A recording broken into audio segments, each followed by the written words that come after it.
तुकाराम पंढरीनाथ भगवान की जय मौली ज्ञानेश्वर महाराज की जय महारुद्र हनुमान की जय सद्गुरु मोतीराम महाराज की जय योगीराज निवृत्तीनाथ महाराज की जय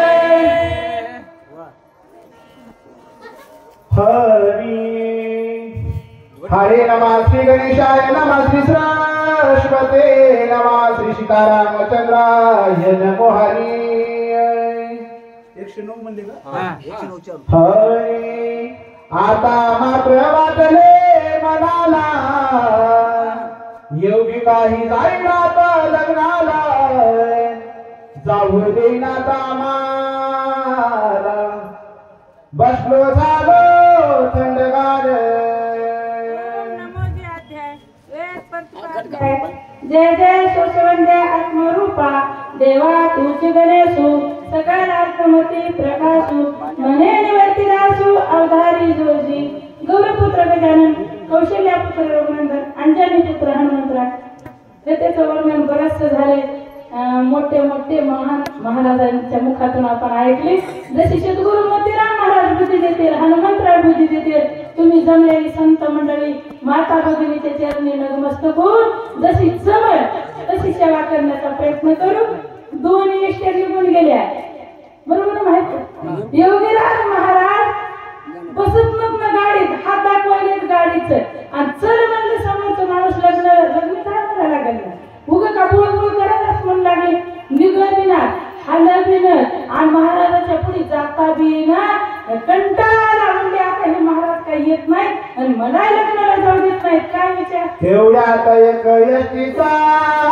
आवाज आलाय मुद्दामुळे बसलो लगविला वाटले उठून वे जीवाला परियोग्या मुखी निघे बोल तेव्हा आता तिसरी दुसरी एसटी आली गेली की तिसरी आली आल्याच्या नंतर हे मुद्दाम महाराजाचं मुद्दाम आता एसटी येऊन काय उपयोग आहे हे गेले सुला म्हणजे आपणच एवढं म्हणजे महाराज कसे कसे करतात बघावं म्हणजे बघितल्याच्या नंतर मग पुन्हा महाराजालाच होकार दिला काय म्हणतात एसटी आली एसटी आली तरी मी लगवी कातरली हात दाविता उभी केली एक प्रवाशी उतरलाय एसटी आली म्हणून आवाज दिले अगोदर हेच चल म्हणले येईन गेले का बुळबुळ करायला म्हणजे देखणार येईन पुन्हा हे कंटाळल्या पुन्हा महाराज म्हणे चल एसटी आली मग याला काय सुखदेवचं निमित्त केलं होतं निमित्त केलं मग पुन्हा गडबडीने आले महाराजांना बोलले याच्यानंतर एक प्रवासी एसटीतून खाली उतरला काय घडलं तसा मी चढलो पायरीवर राग भरू मला कंडाक्टर दिले ढकलून लावले दार इकडे तिकडे असताना मोरेल योग्याने पळ जाऊन गेष्टी गाठली हात वर केला कसं पायरीला चढल्यावर तरी जागा नव्हती म्हणजे बसू द्या कंडक्टरने ढकलून दिलं दार लावलं योग्यानं तर असंच मोडलं नाही महाराजांनी असं मोडलं नाही किती नवले भाग तेच त्याला बुळबुळ करायला म्हणणार आवाज देणार योग्याच्या मनात काय देवाच्या मनात देव करू देत नाही उगाच तळमळ एसटीतून खाली ढकलून दिलं योगी महाराज काय महाराज म्हणाले मदशी उगाता बुळबुळ कराला से पुढे पडलं या वाट परदेशी जाऊ का पुन्हा पुढे महाराज म्हणले बस की पुन्हा काय आपल्या भाषेत ज्ञान कमी वळवळ जास्त म्हणजे तसं झालंय माहेर तर आमचं आम्हाला रामायण ग्रंथ जमते का तसा हे जमतच नाही पण चला सतीश महाराज म्हणजे जमल तसंच सांगा तुम्हाला काय दंड असते का तिथं काय जरी नसत तर पण जमल तर लागेल की होय चला म्हणजे होते तुमची कृपा पशु बोले जमल तसं सांगू म्हणले काही चांगलं वाटलं तर महिला मंडळ घ्यायचं आणि वाईट वाटलं तर आमच्या सोबतच घ्यायचं बांधून होय बुद्धी चालू असेल जमल तसं करायचं बरं सांगण्याचं हेतू म्हणजे माहिती काम आमची संख्या भारी आहे की नाही तुमची संख्या बोटा मोजण्यावर पहा आमची संख्या महिला मंडळ किती म्हणून आम्हाला शिंदे साहेबांना हातात पकडले लाडक्या बहिणी भाऊ दिवाळीला हप्ता पडायला का मला आपली सही झाली सही इकडं काय जमलं सगळे आम्ही लाडक्या बहिणी शासनाच्या तुमच्या सुद्धा आपला सेवा कमी रवी जमलो पण शासनाने हातात धरले ना आम्हाला होय महिला मंडळ म्हणून मालकाला म्हणजे सेवा कमी रवी जमल पण मला सोबत न्या की शासनाने धरले आम्हाला हातात होईल कमी रवी होतील संतांच्या भेटी सांगू सुखाच्या गोष्टी म्हणलं त्याच्यात सतीश महाराज माहेरकर आमच्या पाठीच्या भेटीत नाही निघाल्याबरोबर फोन लावला तर ह्याची सेवा आम्ही इथून तिथून ऐकली गाडी म्हणजे आपली जोडी गाडी ऐकली सेवा इथून तिथून येत उशीर झाला चला म्हणजे इकडे गेले की इकडे विसरत आहे बघा महाराज म्हणजे किती बुळबुळ कशी म्हणजे जाऊ दे म्हणजे किती एसट्या गेल्या तर काय होत आहे तर म्हणजे त्या एसटीच्या पहिला आपल्याला जाते कसे नाही का नंतर बऱ्याच वेळानी काही नसता आवाज आला कानी आसन मोडोनी महाराजानी आगमन केले सरकेला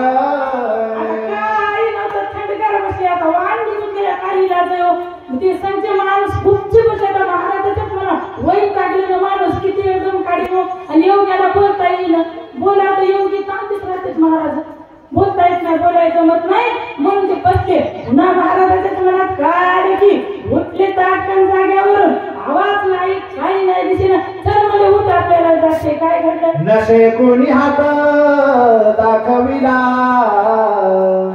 उभी केले समोर सरकेला आतमध्ये तिघाला खाटकन लावले दाराचे देवाच्या मनात काहीच कोणाचं चालत नाही योगीच्याच मनात महाराजाच्या आला आता जायचं आलं किती गाड्या जाऊ दिले गेलेच नाही आता उठले हात दाखिला चटकन मध्ये बसले दारही लावलं का यायच्या मनात आलं म्हणून आणि आधी जाऊ देऊ लागले का जाऊ दिले गेले आता काय म्हणतात वसरानी जवळ पलटीला पलटी बसून पुढच्या गाडीला आहे उभी रस्त्याला उतरून पाहिले प्रत्येकाने महाराजाच्या मनात आलं काय नाही होतो एसटीत बसून गेली त्या एसटीच्या पुढे गाडी गेल्याच्या नंतर तिला पलटून पाहिलं हे आधीच म्हणजे महाराज तू करता करू नको बुळबुळ करू नको आपल्याला आधी जायचंय म्हणले बा महाराजाच्या जसं मनात आलं तसं होतंय काय म्हणले तशी आलो पाहुणी मला विचारले योग्याने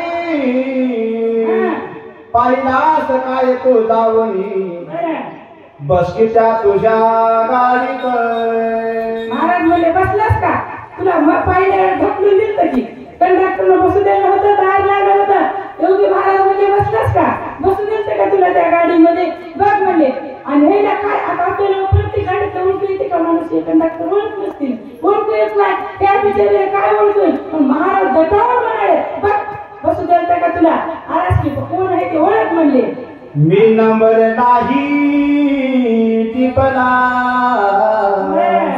कशी ओळखू येईल मला अरे जाने ढकललं तुला त्याला कवा कवा म्हणतोस काय महाराज म्हणले नवल आहे तू ते बिचारे म्हणाले तुम्ही कशाला एसटीचा नंबर घेऊ नंबर नाही नाव नाही बरं महाराज आपण पाहिलेलं ओळखू येत नाही एकदा ओळखू येते का आमच्या गाडीचा नंबर पाठे का तुम्ही दररोज राहतात सोबत मला नाही पाठ सोबतची असून पाठ नाही तिथं आता शासनाची गाडी हे म्हणले मी कशाला बघू बाबा गाडीचा नंबर मी टिपला नाही आणि लिहून बी घेतला नाही आठवणीत बी ठेवला नाही आणि कंडक्टर कशाचं ओळखीचं आलं महाराज म्हणाले बघ कोण आहे ओळखीला का तुला बसू दिलं का जागा दिली का तुला ओळखीलच का एक रस्ता म्हणता बाबा मी पाहिलंय नाही नंबर मी टिपला म्हणजे लिहून घेतला नाही आणि मी लक्षात बी ठेवलं नाही माझ्यासारखं घाईगाडी असं कळत नसलं तरी याचं जास्त एसटीत बसाय काय गोरेवर महाराज म्हणजे चल कळत नसलं तरी सतीश महाराजाचा फोन आला निघाले येऊ की नाही येऊ पण चला म्हणजे होतील संतांच्या भेटी सांगू सुखाच्या गोष्टी तसं ते म्हणाले मी ओळखीलं नाही हो महाराज नंबर बी टिपला नाही आणि काय म्हणतात पुढं तळमळ होती बाहेर पडण्याची म्हणून कधी केली मी वचनाची ढकलून हवा लागली बाहेरची गोळ्या होल्या पुळ्या चुकला अहो गडबड कशी होती चढण्याची गडबड होती चढलो आणि चढल्यावर तिनं बसू दिलं नाही ना जागा काय आर्थिक अडचण असेल ढकलून दिल्यामुळे आता गरमी मग होणार होती मग बाहेर मोकळ्या हवेला पडलो मी याच्यापेक्षा पुढे काहीच बघितलं नाही योगीराजाला बोलतात खरंच मी पाहिलं उतरवणे मान खाली घातली कंडक्टराने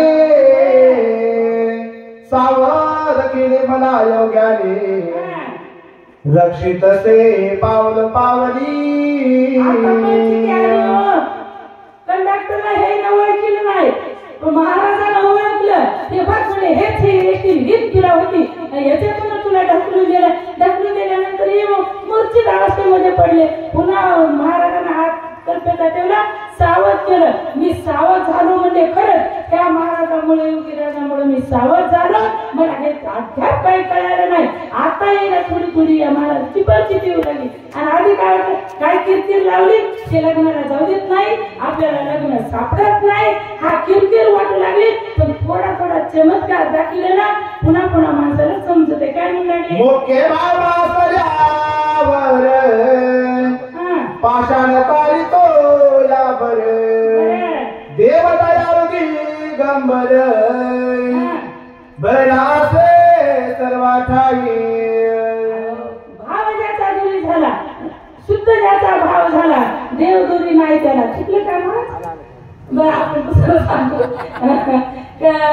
रामाच्या हाताने तर दंड तरले नाही तो वानराच्या हाताने दंड तरले का कारण ते वानर रा एका दगडावर टाकीत होते म एका दगडावर टाकीत होते राम होत होत मग असं जोडीत होते जंत गेल्या की पाण्यावर दगड तरत होते का नामात ताकद होती देवाच्या नावाने तरत होते का मग राम म्हणले आपणही टाकाव बाबा म्हणले नाव वानर परेशान झाले आपणही दगड टाकाव देवानं उचलायचा आपण टाकायचा पण बुडायचं पहिला टाकला बुडायचा दुसरा टाकला बुडायचा तिसरा टाकला ब्रह्मांडाचे मालक आहे जगदीश परमात्मा माग फिरून पाहिले कोण पाहिले तर नाही बाबा वानराच्या दगड चालले आपल्याच्या बुडाले अपमान वाटला देवाला देव पाठीमाग फिरून पाहिले आपण गाडीहून पडल्यावर पुढे पाहत नाही किती लागलं पाहत नाही गुडघा फुटला का पाहत नाही आपल्याला कोण पाहिलं का आजूबाजूला पाहतो का प्रश्न इज्जतीचा आहे किती पडले ह्याचा अपमान नाही किती लागले ह्याचा अपमान नाही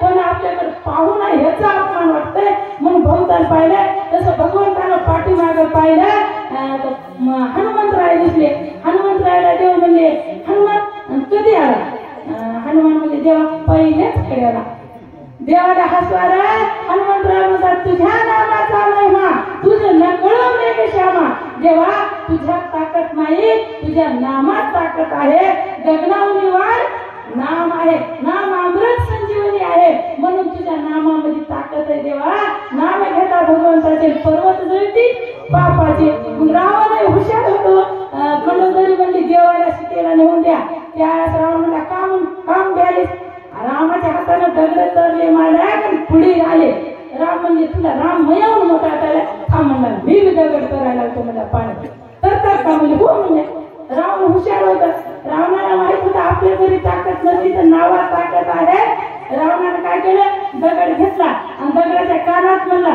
तुला रामाची शपथ आहे बघ बोलला पाहिजे घेतला रावणाला दगड टाकला समुद्रात दगड तरू लागले हो नामात ताकद आहे नामावर विश्वास होता रावणाचा म्हणून मंडोदरी आई सांगा काय माहिती रावण लवाड बोलत होता रामाची शपथ घातली दगड तरले रावणाचा विश्वास नामावर होता तसं नाम अमृत संजीवनी आहे तसं योग्याचा विश्वास जे चिंतन करतय जे भगवंताला लीन होतय तर मन धन जन दिले तसं योगीराज महाराज सगळा उद्धार करणार आता परिस्थिती आल्यावर ते ग्रस्त योग्याला काय म्हणू लागले हरीची आदासाय हरिताही दिशा भावे जैसा तैसा हरी एक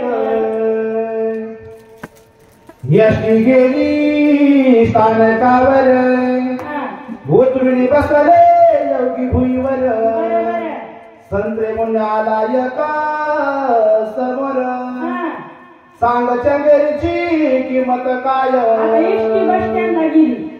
बस स्टँडला गेल्याच्या नंतर उतरले आधीची वही सांगायची राहिली होती का भाव जायचा तैसा हरी एक अहो भाव मनात काही असो चिठ्ठी तिची नाही आस आणि पांडुरंग त्याचा दास. एक धरला आम्ही चित्ते रखमाईचा पती. मग जन्म ती झालाय. भाव आला काय समजा कोणी ह्या देवाला भाव करील, कोणी देवीला शनिवार आलं, कोणी गुरुवार आलं, लक्ष्मीला महिला मंडळ आपण पूजा करतो की नाही. महालक्ष्मीची विष्णूला सोडून देतो पण लक्ष्मीला आणतो. ती लक्ष्मी कशी महादेवासोबत यावं लागतंय. ते आणल्याने ऑटोमॅटिकच येणार आहे की. मग एक तिला बोली टाकला बघा सतीश महाराज बोलितात. महाराज तुम्ही यालाच का म्हणतात, वेळ आहे का रिकामे आहेत का. मी बुळबुळ करीत नाही. मला वाटते आपण हो म्हणजे हे नको म्हणतात जमते का. ह्याने सांगितलं हे हो म्हणजे आपण माग निघायचंय. तसं गडबड करायचं नाही. तसं योग्यानं गडबड केली संचाला. योगी महाराज त्याला हलूच दिलं नाही. बस स्टँडला इष्टी आली, बस स्टँड मध्ये इष्टी गेली, आधी उतरल्यावर योगी महाराजांनी लग्नाला निघालो. वेळ चालाय ह्याची गडबड वेगळी. काय म्हणे समोर बसल्यावर तर बस स्टँडला राहतात की संत्र्या मोसंब्या काही फळ.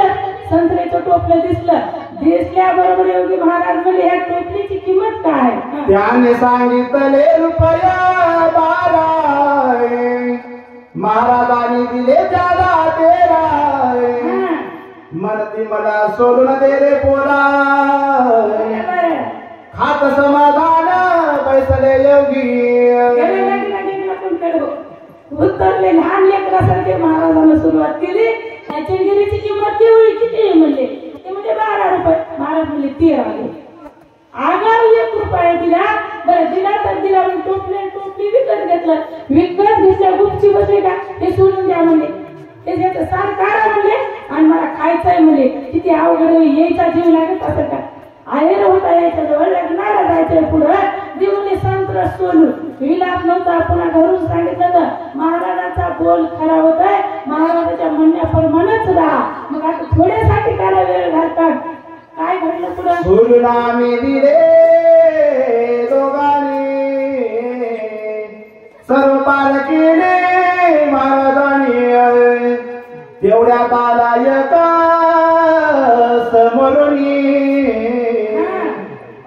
पपई घ्या पपई म्हणत असे. संत्र दिले सोडून कावड्या म्हणले आता खायचंय म्हणाले आपण कसं न गमन. सगळे संत्र तेवढे टोपल्या भरवते महिला म्हणत. तेवढे महाराजांना खाल्ले. बरं खाल्ले त्या खाल्ले एवढे 8 पावलं. पुन्हा पपई आल्या पपया. आता आपण बसल्या काही येते विकायला. पपई आल्या तरी महाराजांना थांबा बघा. पपई विचार लागले. काय म्हणतात याच्या आई घेतल्या मोठ्या मोठ्या तिनं. या युवयता दिल्या चिरून. सर्वचे खाल्या एकट्यानं. पुढे ढिग पडला टरफलाचा. सोबतच्याला खा म्हणायची. 3 पपया मोठ्या घेतल्या छोट्या बी नाही. चिरून द्या म्हणाले. साल काढून द्या म्हणजे मोसंबी त्या संत्र्याच्या अगोदर. पुन्हा पपया मोठ्या घेतल्या चिरून बी द्या म्हणजे सोबतच्याला खा म्हणा. हे काम कसं झालं महाराज माहित का. लक्ष्मणाला फळं आणून द्यायचे आणि राम प्रभून खाते. कधीतरी खा म्हणले का. कधीच खा म्हणले नाही. लक्ष्मणा झोपलेच का म्हणले नाही. आणि मग बघा 7व्या अध्यायामध्ये किती रडते ते. लक्ष्मणा तुझ्या चित्ताचा तुझ्या कर्तृत्वाचा जर विचार केला तर माझ्या चित्तात चल का होतोय म्हणजे लक्ष्मणा. का तू मला बोलवत नाहीस. बोलून कशी शक्ती घात लागलेला होता लक्ष्मणाला. त्या देवाला दुःखाचा आठव होऊ लागला. आज रात्र माझे पाय चोरलेस म्हणजे मला फळं आणून दिलेस पण मी तुला कधीच विचारलं नाही. फळं खालेस का, पाणी पेलस का, निद्रा केलीस का. हे देवाला दुःख आठवू लागलं. आता कलियुगाच्या भावासाठी नव्हते वळीसाठी भांडण, धुऱ्यासाठी भांडण महिला म्हणजे ऐका ना. बरं आपलं या इलाकाचे आपण ऐकतो. तू स्टेजवर बसलो म्हणून मी सांगा ना. तुमच्यासारखेच मी बी आहे. ऐकत नाही काही आपण भांडाय ऐकत नाही. भांडण करायचं सगळं ठरवलं बाहेर करा. आम्ही शेजारी सोबत बरोबर करतो. काय नाही केलं तर झाड तरी टाकतो. कचरा तरी टाकतो. तर भांडण सुरुवात कशी करायची शेवट कसं करायचं आम्हाला चांगलं माहिती. कशाला इथं जास्त सांगायचं हे चालू होईल जमत नाही ना आगाव बोलायला. कारण का ते सगळं माहित आहे आम्हाला. म्हणून म्हणू लागले काहीच खाल्लं नाही. पुन्हा चिळ खात देवाला आवाज लागला. माझ्या लक्ष्मणाला काय खाल्लं नाही. आणि देव जर खाय म्हणले तर इंद्रजित मेला नसता. असे काही पुरावे आहेत म्हणून देव म्हणले नाही तो. पण इथं तसं काही नव्हतं. तरी योगीराज महाराज म्हणले नाही. एक पपईची तोड खाता का, एक संत्र खाता का, काहीच खा म्हणले नाही. स्वतः आपणच खाऊ लागले. काय म्हणजे पाहिलं तर भर पोट एवढं सामावलं कसा कुठ विचारलं होण्या मी जिट हा. धर्म निरांड सतवायली नवल करू लागले. पाहिलं तर बघायला गेलं तर आमच्या सतीश महाराजासारखं पोटपाटी एक. बघा की महाराज कसं आहे. बघितलं पोटपाटी एक गावे बसलेले पोटपाटीला गेलेलं टोपलं भर संत्र्या खाल्या 3 पपया मोठ्या मोठ्या खाल्या. पाहायला गेलं तर तीचभर पोट म्हणजे एवढं बसायला तरी कसं मनातल्या मनात म्हणू लागले. म्हणाय काय टाकत होती काय म्हणतात तेवढ्यात एक यष्टी बाळापूर लग्याली समोर आम्ही चरोनियावर बसलो तर तिघे जण. आता खाल्लं पिलं सगळं झालं आणि काय म्हणजे आता मला सू आली म्हणजे. आता हे दोघं तिघं बसलेली होती गुपची बसले हो. बोलायला ताकद नव्हती. महाराजाचं वैराग्यच कसं होतं. गुप बसले. आता सू आली म्हणजे काय म्हणतात पुढं उतरणी डोंगरावरती मला पहा म्हणती एवढी बर लगावी करू काय दिगंबर मी म्हणालो करा महाराज. आता काय लहान लेकरासारखा प्रश्न विचारला लागलो महाराज. महाराज आल्या पुढे गेले डोंगरावर गेले मला मी सू करू का. लहान लेकरासारखं झाले की नाही मुद्दाम म्हणून करायचे का सोबतच्या माणसाला कंटाळून टाकायचे. मग काय म्हणले की त्याला काहीतरी शाप देता येते निघून जाता येते. आणि हे आले होते सोबत आपल्याला काही शाप भेटू नये. महाराजांनी किती किरकिर लावली तर सोबत राहून घरून सांगितलं होतं. मग त्यावेळेस सू आली म्हणजे डोंगराव गेले करू काही इथं म्हणजे त्या सोबतच्या माणसाला दोघं तिघं होते करा म्हणजे काय हरकत नाही. पुंडलिक वरदे हरी विठ्ठल श्री ज्ञानदेव तुकाराम पंढरीनाथ